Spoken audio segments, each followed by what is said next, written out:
Hello, Marlowe here, and welcome to the first annual film ranking on this channel. Now this year I started a tradition of going to the cinema nearly every week and writing reviews on my Facebook page as my wall of text reviews. My intention was to give my opinions on the films I saw and rank them based on how much I enjoyed them. I figured I should do something with all those reviews. So here's a video of me ranking the top 11 films I watched in the cinema in 2018. Before I start, I need to emphasize that this is my personal list. Your list will most likely be different than mine. You may or may not agree with my rankings because my taste in film is different to yours. So I'm pre-warning you not to direct your anger towards a pathetic nerd on the internet who thinks he knows what he's talking about just because you disagree with the film's placement on the list. Are we clear? Good. Now, before I dive in, I want to take a moment to list the films that aren't on my list because I didn't have the chance to see them. Either I had some other commitments, or I was short on cash, or I just missed the film's cinematic run. If I could, I would watch every film that comes out in the cinema, but that's impossible because of time constraints. Seriously, someone should pay me to do this. My biggest regret this year is missing out on Mandy. I had a group of friends who went and saw it, and they were saying it's the best Nicolas Cage film ever. And I know, it's easy to pick on Nick Cage because of the many stinkers he's been in, but I think of it like this. Consider some of the better films he's been in. I'm thinking films like Con Air, Face Off, and The Rock. Now, if a Nick Cage film is more insane than those three, I can't imagine what awaits me when I eventually sit down to watch Mandy. Sorry to Bother You was another one I missed. Not that I wasn't interested, it looks intriguing from the synopsis I read. The problem was it only got a limited release in Australia. So I guess I'll have to check it out once it's released on home video. Home video, yeah, I know. I also didn't get the chance to watch Mission Impossible Fallout, which critics were calling the best of the Mission Impossible series. But considering this is the 6th Mission Impossible film, I skipped because I felt if I watched it without prior knowledge of the series, I would be missing out on a lot of details and wouldn't do the film justice. A Star is Born is another film that got critics raving, but it was either that or Bohemian Rhapsody, and I got my share of musicals for last year by watching the latter. One last thing, I left this list spoiler free just in case people want to check out some of the films for themselves and not have a dickhead like me ruin it. So with that out of the way, here are my top 11 films of 2018. Number 11, Halloween. I was fearing the worst and hoping the best when I heard of a new Halloween film. Thankfully, after years of terrible films, this sequel/reboot sets things right again. Taking place 40 years after the events of the original Halloween and completely ignoring every other film in the series, this film focuses on Jamie Lee Curtis back again as Laurie Strode, now a much older, shell-shocked, tough-as-nails, paranoid wreck living out in the woods, preparing herself for the eventual return of Michael Myers. Her daughter and granddaughter try to live a normal life, but with Laurie constantly warning them of Michael, their lives are anything but. This film is very much in the spirit of the original, with chilling atmosphere, methodical pace, and seemingly innocent suburban Halloween celebrations. They did their best to respect the original source material, but let's face it, they're never going to replicate or outdo the first film. While I felt that this film was a bit unfocused, I still believe that it's a sequel worthy of the original film. Number 10, The Incredibles 2. Another long-awaited sequel to a film made several years ago. The Incredibles has since been considered a classic by Disney fans and one of the best Pixar and superhero films ever made. With all the praise the original film has gotten over the past 14 years, you'd think a sequel would have come out sooner, especially from a company like Disney. Well, better late than never, I guess, and I'd say the wait has been worth it.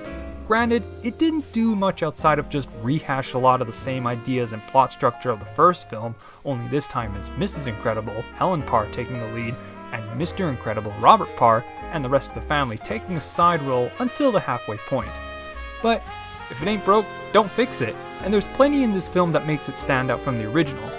Not much else to say about this, it's just a very well made family film that will satisfy any fan of the original. Also, Helen Parr is a milf. Number 9, Creed 2. I don't know why, but for some reason I have no interest in real boxing. But the story about a fictional boxer gets me all pumped up with emotions. Maybe it's the same reason why I love professional wrestling so much. It's the characters and drama centered around a physical competition and the hardships surrounding it. Creed's opponent in this film is Ivan Drago's son Victor, back to rekindle an old rivalry against Rocky and the Creed family, and to restore Ivan's honor after he was disgraced in Rocky IV. While the film is mainly about Adonis Creed the boxer, it deals with Adonis cracking under the pressure of being a husband and father, judging and weighing his options out. Does he risk potentially being crippled for life or even dying to an absolute monster of a man whose father killed his father? Or does he stay by his wife and daughter's side? Michael B. Jordan is simply phenomenal, and it's always great to see Stallone reprise his role as Rocky. While I'd rate the first Creed film above this one, I still highly recommend it if you're a fan of the original or any of the Rocky films. Number 8. First Man. A film that's equal parts dramatic and visually stunning, First Man is a biographical film about Neil Armstrong, from his recruitment to NASA up to the moon landing. By all accounts, Armstrong was a quiet man, and Ryan Gosling is fantastic at playing a modest, mild-mannered Neil Armstrong, acting a lot with his face rather than words. First Man is a fine example on how to use minimal dialogue and letting the sounds and visuals tell the story. And this film has some of the best, most beautiful cinematography of the films on this list. The final scene of the moon landing itself, just beautiful. If nothing else, this film is worth watching just for that final scene. Number 7. Black Klansman. Based on the experiences of Ron Stallworth, a black police officer, and his Jewish colleague Philip Zimmerman, who infiltrated the KKK back in the 1970s, this film mocks racists and the concept of racism by taking jabs at America's past and current socio-political climate. A film that's humorous as much as it is politically provocative, Black Klansman is both a cop film and a dark comedy, and is downright mental at times. While we may laugh at the jokes and stereotypes presented in the film, I can assure you that the subject matter of this film is no laughing matter at all, and some of the more intense scenes of the film are genuinely unnerving. I like to describe this film as a feature-length version of Dave Chappelle's Clayton Bigsby sketch, about a blind black man who's also a white supremacist. It was outrageous back then, and it still holds up today as one of the funniest moments on television. Black Klansman is equally, if not more outrageous than the Clayton Bigsby sketch, and if you love Chappelle's skit back then this film is right up your alley. Number 6. A Quiet Place. It's refreshing to see a horror film that's genuinely suspenseful and doesn't use excessive amounts of gore and nudity to sell tickets. A Quiet Place had me on the edge of my seat the entire time. It's a film that demonstrates how the absence of dialogue can create one of the most nerve-wracking cinematic experiences ever. Just the concept of it alone is frightening. A world where you cannot speak because of monsters hypersensitive to sound. Even the accidental breaking of a twig in the woods spells imminent death. The film follows the struggle of a family of 4 who use sign language to communicate with each other. While the family does their best to survive, the father tries his best to find a way to fight back. Even during the scenes where the monsters are not nearby, emotions expressed by the actors look and feel genuine, even without the use of spoken words. It was also impressive to see an actual deaf actress in Millicent Simmons be a major part of this film. Any fan of horrors who's frustrated at the mediocrity of modern horror films should definitely give this one a watch. It's the scariest, most suspenseful horror film I've seen in a long time. Number 5. Widows. The story of 4 widows whose husbands were killed in a heist gone wrong. With debts mounting, the widows must work together to organize a heist of their own in a desperate attempt to score some money. There's a real sense of desperation, as this heist is seen as their last resort to set things right. Everyone has a justifiable reason, and it's strange that you kind of want to see them succeed. While the heist itself is only the final act of the film, the majority of the film focuses on the widows, their planning of the heist, and how they're going to deal with the loss of their loved ones. the odds are heavily stacked against them considering they are not professional criminals like their husbands, and the sense of doubt creates a lot of tension between them. They're lost and confused, questioning every other time whether it's the right thing to do. In the end, I guess criminals have feelings too. Number 4. Spider-Man Into the Spiderverse. A film that demonstrates just how creative and amazing a superhero film can be without the shackles of the Marvel Cinematic Universe. Into the Spiderverse was a feature-length love letter of the Spider-Man comics made for and by Spider-Man fans. But even if you're not familiar with Spider-Man and the various different iterations of the character, this film manages to be one of the most entertaining and visually stunning films of 2018. And underneath its highly stylistic flair, it doesn't skimp out on characters or story. The characters are likable and relatable, the humor is spot on, the action scenes were amazing, and the villains were awesome. While the plot is absolutely ridiculous, it doesn't seem far-fetched in the realm of comic books. Besides, we're not here for a thought-provoking story. We just want to see the various spider people interact with each other on the screen and beat up some bad guys in a visually stunning, highly stylistic comic book film. Even if you're not the biggest fan of Spider-Man, any lover of film and cinema should give this a watch. I believe people will look back at this film as a prime example of how far we can push the boundaries of digital filmmaking. Simply put, it's what a film should be, an audio-visual spectacle. Number 3. Upgrade. A film that seemed to have slipped everyone's radar, Upgrade is my sleeper hit of 2018. One part body horror and the other part action, this film is proof that there is still originality in the science fiction genre. Upgrade tells the story about a paraplegic who regains movement thanks to an implant called STEM.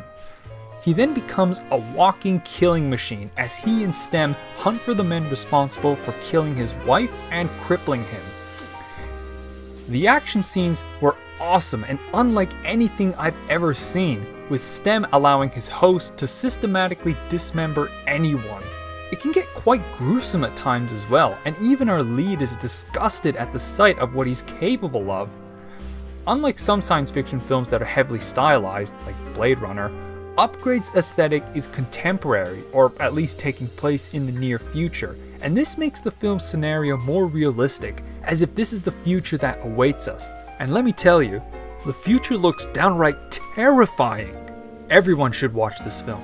If you're only going to pick one film to watch from this list, pick this one. Also, a friend of mine did some visual effects work in this film. Go check out his channel, I'll leave a link in the description.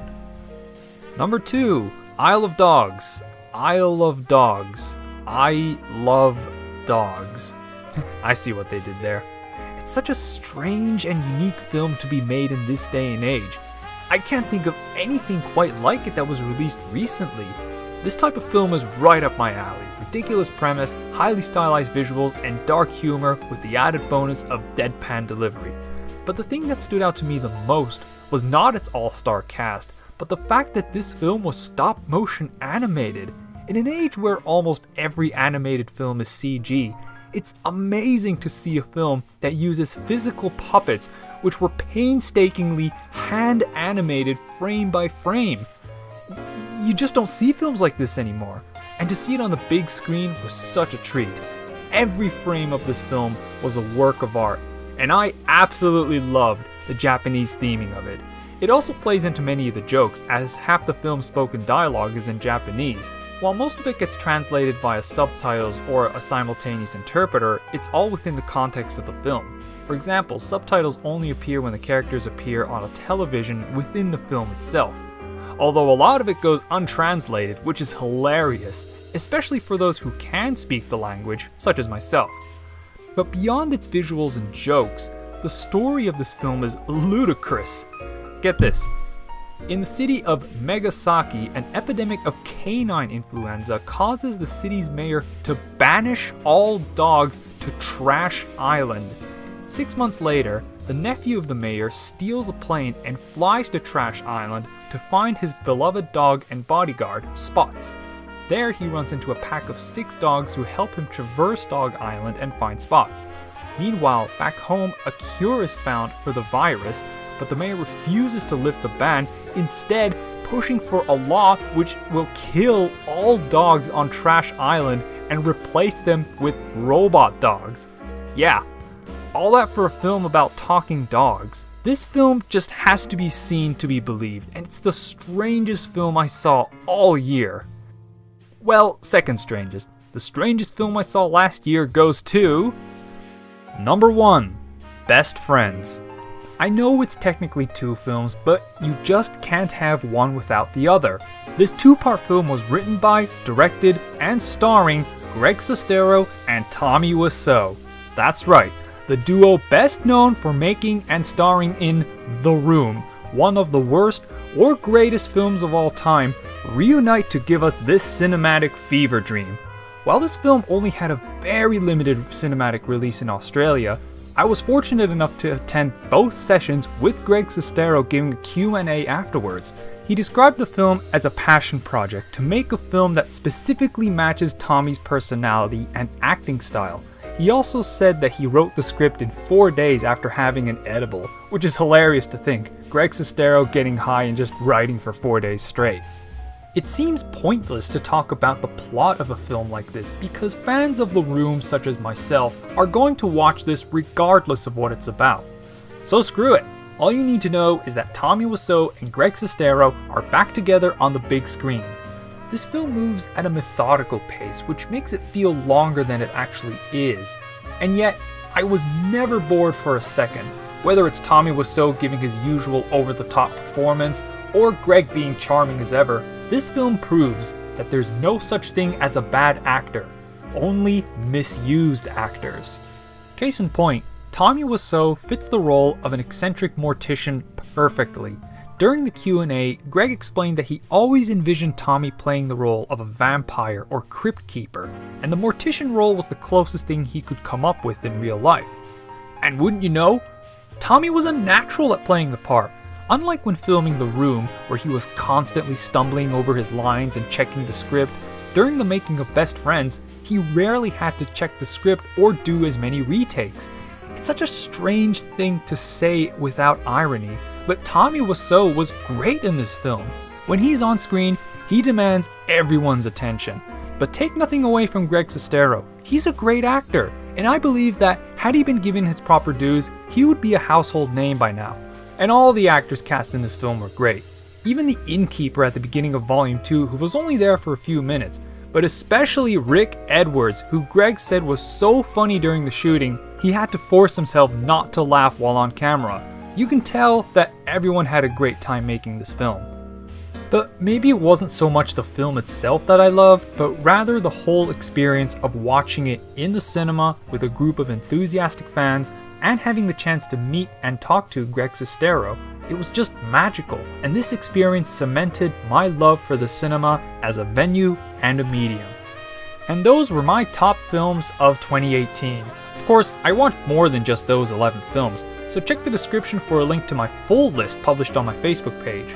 What were your favorite films of 2018? Are there any films I missed? Do you think I have shit taste in film and want to unleash a tirade upon the comment section? Well, let me know in the comments down below. Be sure to hit that like button and don't forget to subscribe. Thank you for watching. This is Marlowe, signing out.